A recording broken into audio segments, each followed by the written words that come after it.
My entitled parents backed my golden child sister's custody battle to take my adopted daughter, but I fought back in court and won everything.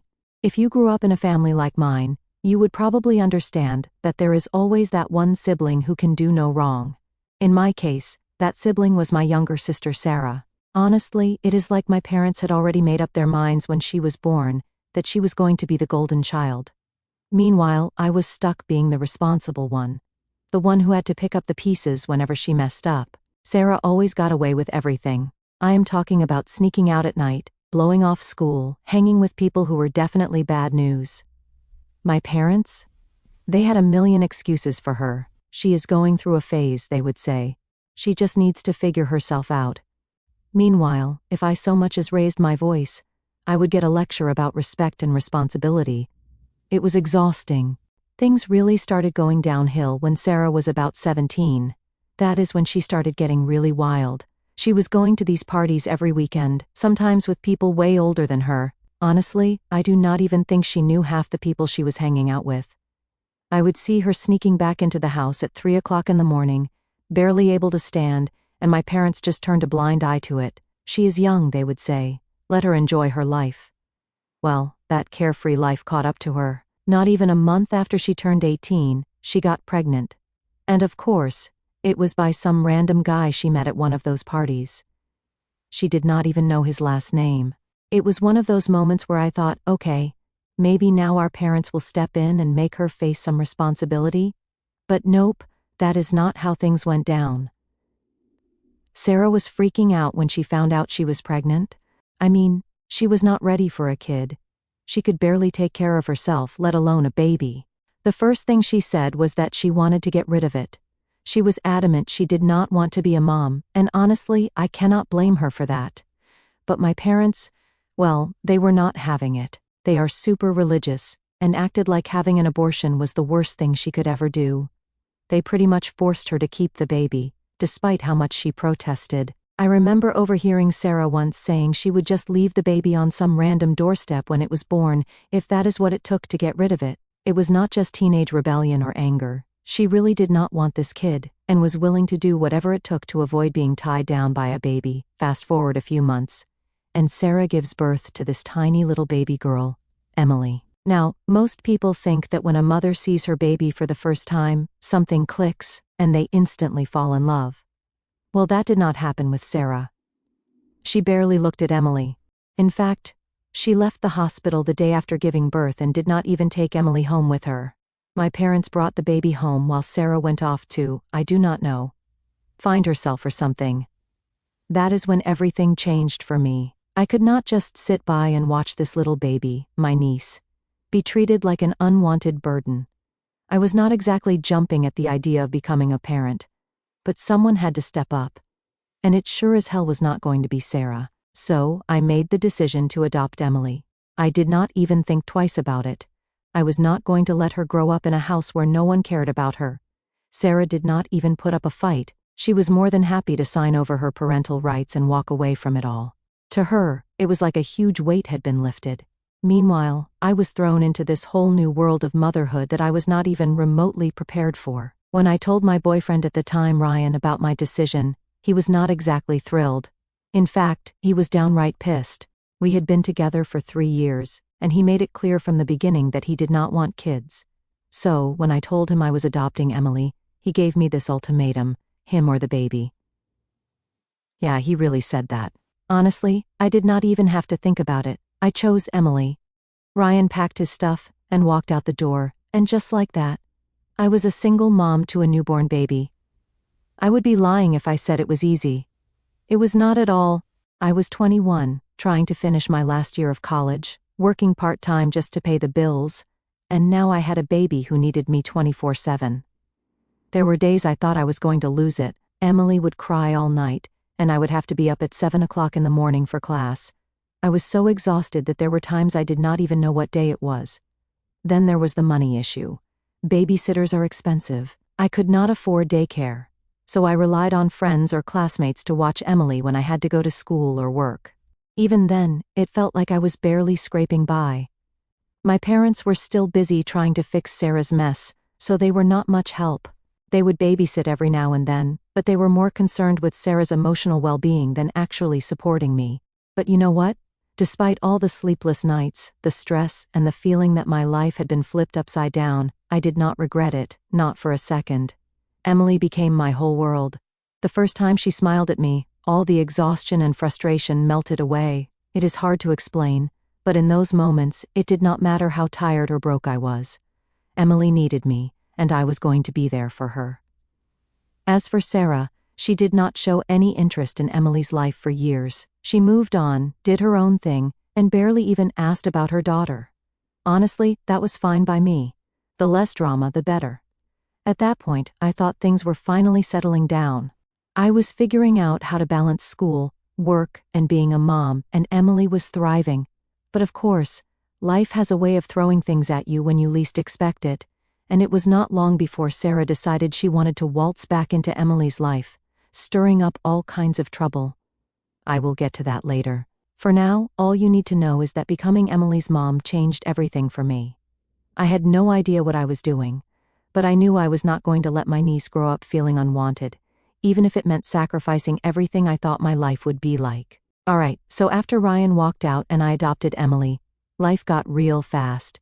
You know, people always talk about how hard it is to be a single mom, but until you are actually in it, there is just no way to understand how intense it really is. I thought I had a general idea of what I was signing up for, but I quickly found out I was completely wrong. Let's start with the basics. I was 21, still in college, and suddenly responsible for this tiny human who needed me for everything. It was like being thrown into the deep end of a pool without knowing how to swim. I barely had time to process the fact that I was now a single mom, because every second was about keeping Emily fed, changed, and hopefully sleeping. Let me tell you, that kid did not like to sleep. Everyone told me, "Oh, newborns sleep a lot. You will get some rest." Yeah, okay, maybe other people's babies do, but Emily? Nope. She was the lightest sleeper in the world. The second I thought I could close my eyes for 5 minutes, she would wake up crying. I swear, I got so used to functioning on 2 or 3 hours of sleep that it felt like a luxury. On top of that, there was school. I was in my last year of college, and dropping out was not an option. I had to finish for both of us. But juggling full-time classes, homework, and taking care of Emily, that was a different beast. There were days I would rush from a lecture to daycare to pick her up, then head to my part-time job.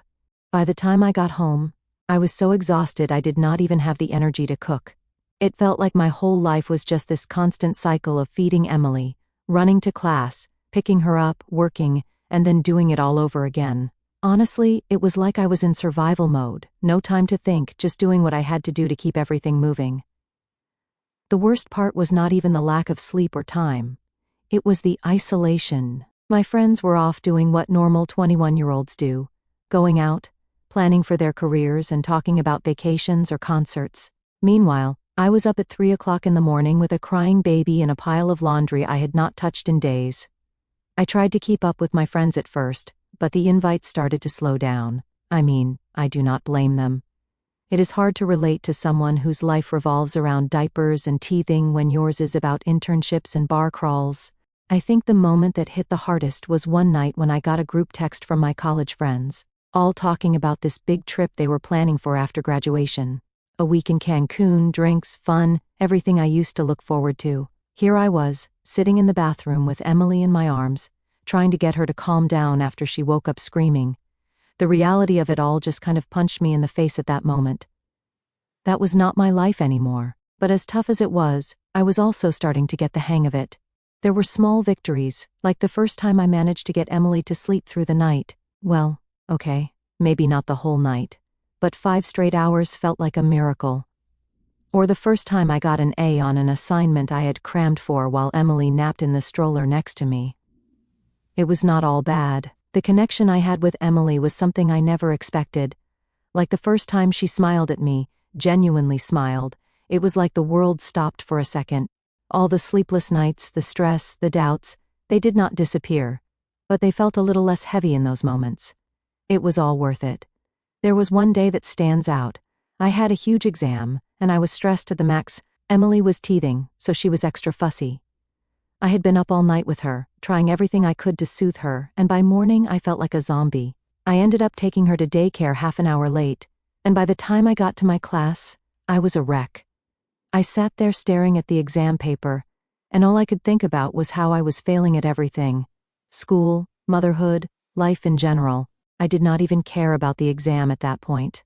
After class, I picked up Emily and headed home, fully prepared for another night of chaos. But something changed when we got home. She was calmer. She was not crying, she was not fussy. She just looked at me with those big eyes and reached out for me. I held her close, and in that moment, I realized that even though I felt like I was drowning, Emily did not see me as a failure. To her, I was her world.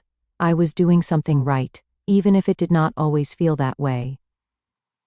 That realization was like a switch flipping.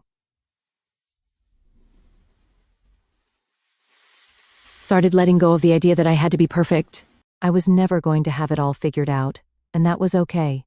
I just had to keep going, keep pushing for her. But as much as I was finding my rhythm with Emily, things with my family were still strained. My parents were more concerned with Sarah's healing process than helping me out.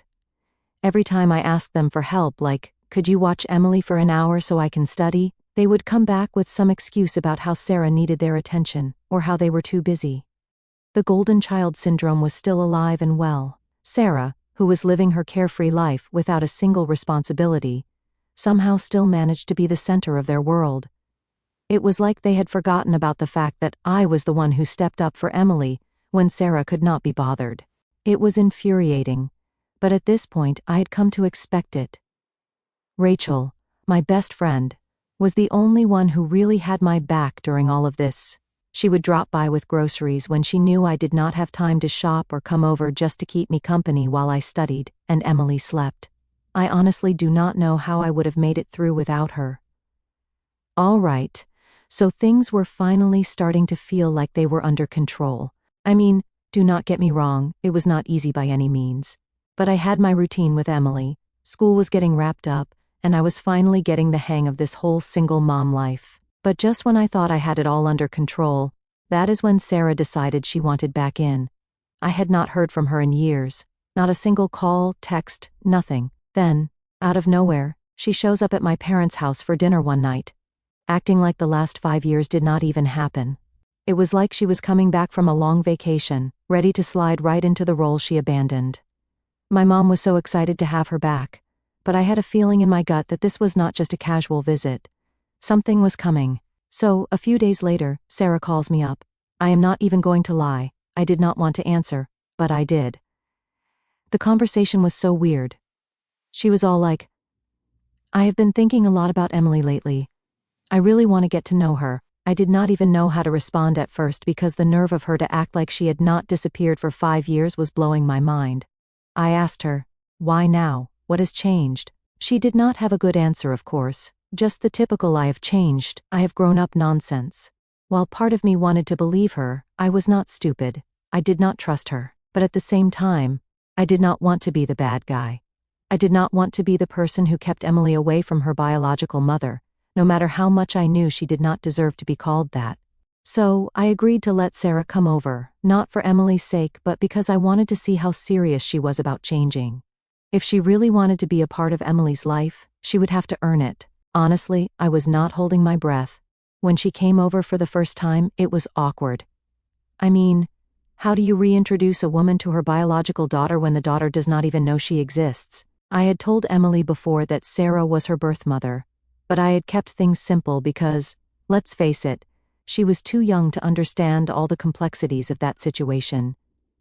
To her, Sarah was just some random woman she had never met. The first visit went about as well as you would expect. Sarah tried to be all friendly, talking to Emily like they were old friends, but Emily was not having it.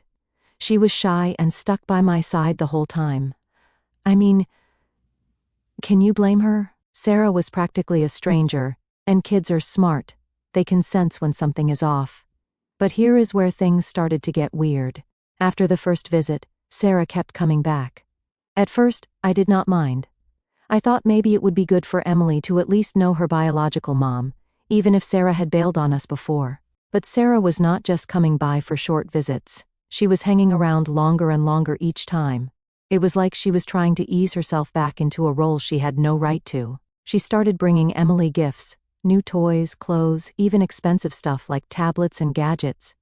I mean, I appreciate a gift as much as anyone, but it felt off, like she was trying to buy her way into Emily's life. Emily did not even need that stuff. She was happy with her dolls and crayons, but Sarah just kept piling on the gifts, almost as if she was trying to impress someone. It was not about Emily at all. It was about her ego. Then, one day, Sarah drops the big question, "Do you think Emily could spend a weekend with me?" I froze. I did not know what to say. I mean, this is the same person who did not even want Emily when she was born, and now she is asking to play weekend mom? I told her I would think about it, but inside I was screaming no. There was no way I was letting Sarah take Emily, especially when she had not proven anything to me. I needed advice, so I called up Rachel. She knew the whole situation and was pretty much the only person who saw through Sarah's act. When I told her about the weekend request, she was furious on my behalf. "She does not get to just waltz back in and act like she is some kind of hero," Rachel said, and she was right. Sarah had not done any of the hard work. She did not stay up all night when Emily was sick or struggle to pay for daycare. She did not raise Emily, I did. But my parents? Yeah, they were thrilled at the idea of Emily spending the weekend with Sarah. "It will be so good for them to bond," my mom said, like that was the answer to everything. I swear, it is like they just forgot the last 5 years ever happened. They did not see the damage Sarah had done by leaving. All they saw was their golden child coming back, and they were ready to forgive and forget in an instant. The problem was, I was not ready to forget, and I sure as hell was not going to just hand Emily over to Sarah like she was owed something. I had to put my foot down, and I knew that was not going to go over well. When Sarah came over the next time, she brought up the weekend thing again. I looked her right in the eye and told her, "I am not comfortable with that. You have only just started coming around, and Emily does not even know you yet. Let's take this slow." She did not take it well at all. She got all defensive, saying things like, "I am her real mom. I have a right to spend time with her." That hit a nerve, and I snapped back, "You gave up that right the day you walked away." The look on her face was pure shock, like she could not believe I was standing up to her. She stormed out of the house and I thought, well, that is the end of that. But no, it was not. Not even a week later, I started hearing from my parents about how upset Sarah was, how she just wanted to make things right, and how I was being too harsh. I could not believe it. My parents, who had barely lifted a finger to help me with Emily, were now coming to Sarah's defense. It was like I was the bad guy in my own story. They were acting like Sarah was the victim here, and it drove me insane. It was clear now that this was not going to be a simple let's reconnect situation. Sarah was not just back for a visit, she wanted something more, and I was not about to let her take what was mine. But the worst part? This was just the beginning. So, after Sarah's little meltdown at my house, I thought maybe she would back off for a while. Maybe she would realize that I was not just going to hand Emily over to her, and that she would have to earn her place in her life. But nope, that was not what happened. In fact, it seemed like things got worse after that, and this time, it was not just Sarah I had to deal with, it was my whole family. It started with my mom, of course it did. She has always had a soft spot for Sarah, and even after everything that happened, she still saw her as this innocent little girl who just made a few mistakes.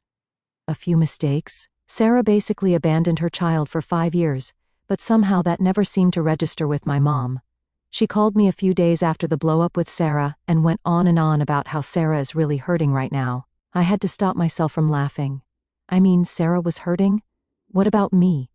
I was the one who had been raising Emily all this time.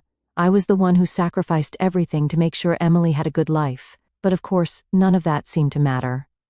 Mom kept pushing, telling me how I should give Sarah another chance and how family is the most important thing. I had heard that line a million times before, and every time, it was just an excuse for Sarah's behavior. Family is important, sure, but that does not mean you get to walk all over people and expect them to forgive you just because you share the same last name. But the worst part? It was not just my mom. Soon enough, I started hearing from other family members too. My aunt called, and the conversation went pretty much the same way. "Sarah just wants to make things right," she said. "You should let her be a part of Emily's life." Then my cousin chimed in with the same nonsense. telling me how Sarah had changed and how it would be good for Emily to know her biological mom.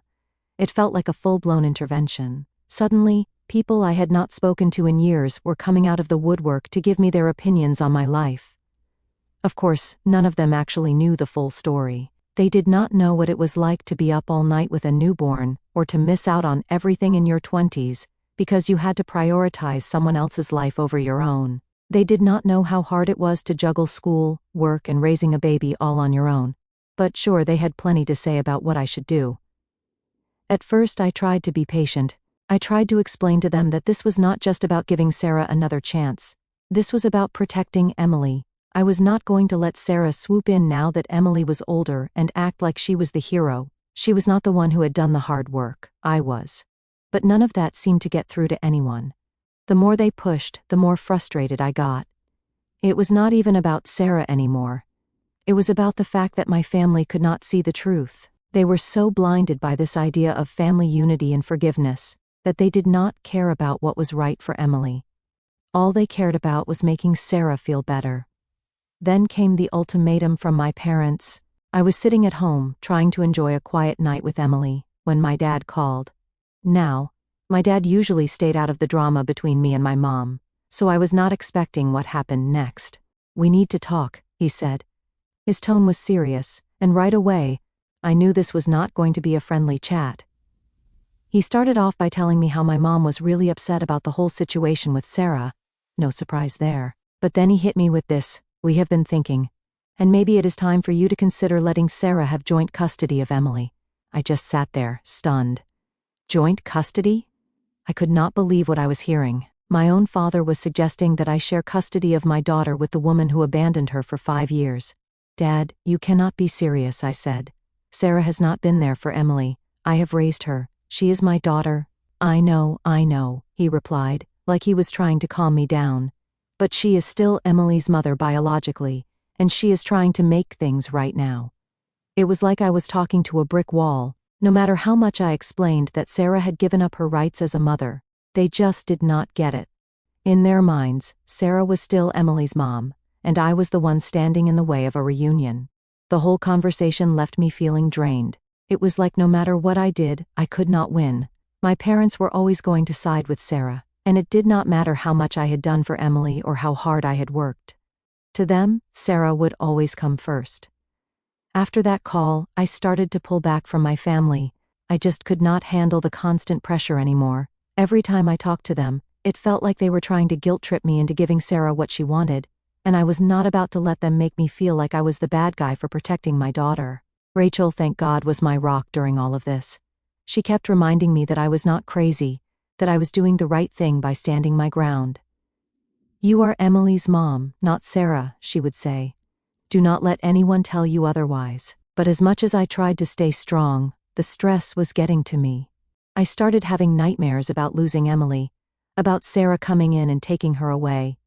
I would wake up in a cold sweat, my heart racing, and it would take me a few minutes to calm down and remind myself that it was not real.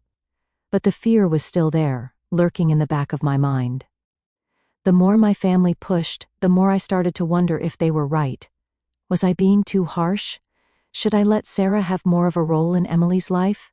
I knew deep down that I was not wrong, but when your own family turns against you, it is hard not to question yourself. Every day felt like a battle, and I was getting tired of fighting. Then came the moment that pushed everything over the edge. My mom showed up at my house unannounced, with Sarah in tow. I was not prepared for it, and honestly, I think that was the point. They wanted to catch me off guard to get me to agree to something I was not ready for. My mom started off with her usual lines about family and forgiveness, but I could tell there was something more going on. Then she hit me with it. "We have talked to a lawyer, and Sarah is thinking about taking legal action to get custody of Emily." I felt like the ground dropped out from under me. Legal action? My own sister was going to try and take my daughter away from me. That is when I realized this was not just family drama anymore. This was about to become a full-blown fight, and I was not going to back down. So, after my mom dropped the whole "Sarah is thinking about legal action" bomb on me, things got real, like really real. I was not just dealing with family drama anymore. This was turning into an actual fight for Emily, and the thought of losing her scared the hell out of me. The first thing I did was call Greg, the lawyer I had been working with. I was not about to take any chances. I needed to know exactly where I stood legally, because I had no idea what kind of lies Sarah might try to throw at the court. Greg was calm, like always, which helped me feel a little less panicked. He reassured me that I had a strong case. Emily had been in my care since birth. I had legal custody, and Sarah had abandoned her for 5 years. Still, there was that nagging fear in the back of my mind. Courts can be unpredictable, and when it comes to family law, things can get messy fast. I knew I needed to prepare for the worst, so Greg and I went over everything. Every document, every piece of evidence I had, photos, medical records, school reports, anything that proved I was the one who raised Emily. Sarah had nothing. She might have been Emily's biological mother, but that was the extent of her involvement, and I was not about to let her waltz into court and act like she had been some kind of victim. But even though I was getting everything lined up, the emotional toll was killing me. Every night, I would lie awake in bed, staring at the ceiling, just imagining what it would be like if Sarah somehow won. What if she convinced the judge that I was keeping Emily from her? What if the court actually gave her joint custody? I mean, this was my daughter, the little girl I had raised from day one. The idea of losing her, even for a weekend, was unbearable. On top of that, my family was not letting up. My mom kept calling, trying to talk some sense into me. She actually said I should just agree to joint custody before things got ugly. Ugly? They were already ugly, and now she was acting like I was the one who was making it worse. My dad was not much help either. He would just say things like, "Maybe this is what's best for everyone." Everyone except Emily and me, apparently. Then, as if things could not get worse, Sarah had the nerve to start showing up at Emily's school. The first time she was just standing outside at pickup, watching from across the street. I do not know if she was trying to intimidate me or what, but it freaked me out. I did not say anything to Emily about it, because honestly, she did not even recognize Sarah. That is how much of a stranger Sarah was to her, but I knew this was Sarah's way of trying to get under my skin. I had to get the school involved.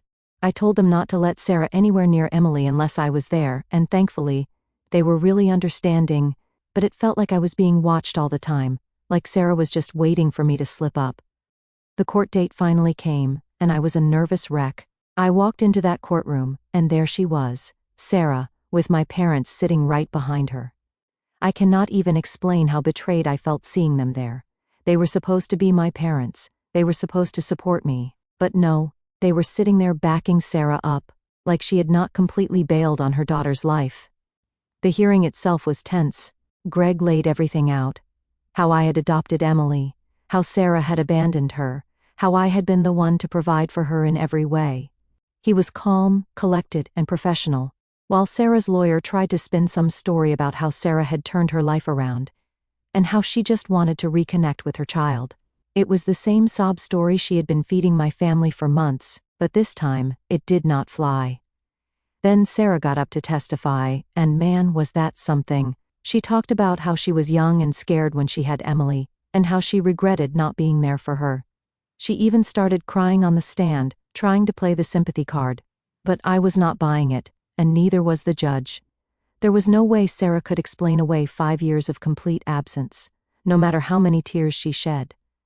When it was my turn to speak, I was shaking, not because I was scared of Sarah, but because the weight of everything hit me all at once. I was not just defending my right to be Emily's mom. I was defending our entire life together. I told the court everything, how I had been there for every milestone, every scraped knee, every late-night nightmare.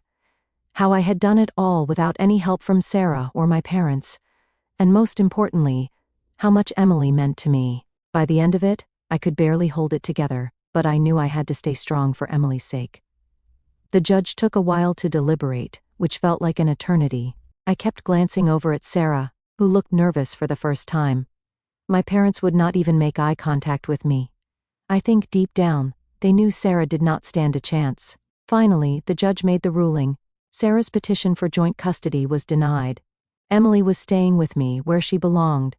I cannot even describe the wave of relief that hit me when those words came out of the judge's mouth. It was like I could finally breathe again. But even though I won the case, things were not perfect. My relationship with my parents, it was shattered. I did not even speak to them after the hearing. I just grabbed Emily and walked out of there. I did not have anything to say to them anymore. If they wanted to side with Sarah, that was their choice. But I was not going to let them back into my life after what they did. As for Sarah, I have not heard from her since the court ruling. I am not naive enough to think she is gone for good, but for now, she is out of the picture, and that is all I care about. These days, things are starting to feel normal again. Emily and I are back in our routine, and we are happy. It is just the two of us, like it has always been, and I am okay with that. Family is not just about blood. It is about the people who are there for you, who support you no matter what. If that means cutting off the toxic people, so be it. At the end of the day, I know I made the right choice. Emily is safe, and she is with the person who loves her more than anything in the world. That is all that matters.